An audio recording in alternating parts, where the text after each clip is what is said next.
Magandang araw, Bagong Pilipinas. Narito ang Police News Express sa oras na ito. Sa kanyang formal na pagreretiro bilang hepe ng pambansang pulisya, ipinaabot ni Police General Romel Francisco Marbil ang kanyang taos-pusong pasasalamat kay Pangulong Ferdinand Bongbong Marcos Jr.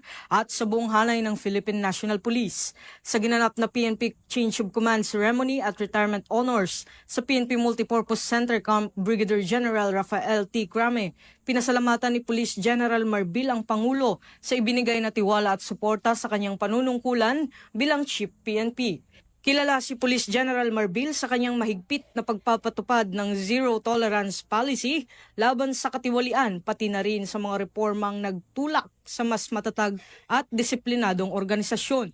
Kabilang sa kanyang mga pinaglaban ang libreng legal na serbisyo para sa uniformed personnel na naipatupad sa ilalim ng Republic Act No. 12177 at ang pangunguna sa pagpapanatili ng kaayusan sa 2025 national at local elections.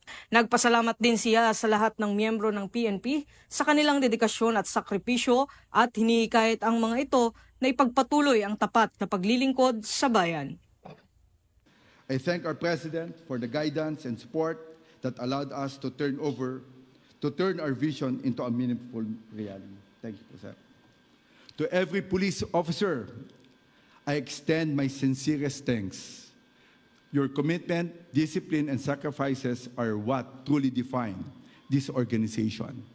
To our non-uniformed personnel, our unseen yet essential workforce behind every successful operation and initiative, thank you. Your contributions are truly invaluable. Sa Bagong Pilipinas, ang gusto ng polis!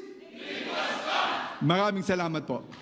At para sa iba pang napapanahong balitang pampulisya, laging tumutok sa Police News Network. Alagad ng batas, tagataguyod ng balitang pulis. Ako po si Patrolman Don Brosas, nagbabalita para sa Police News Express.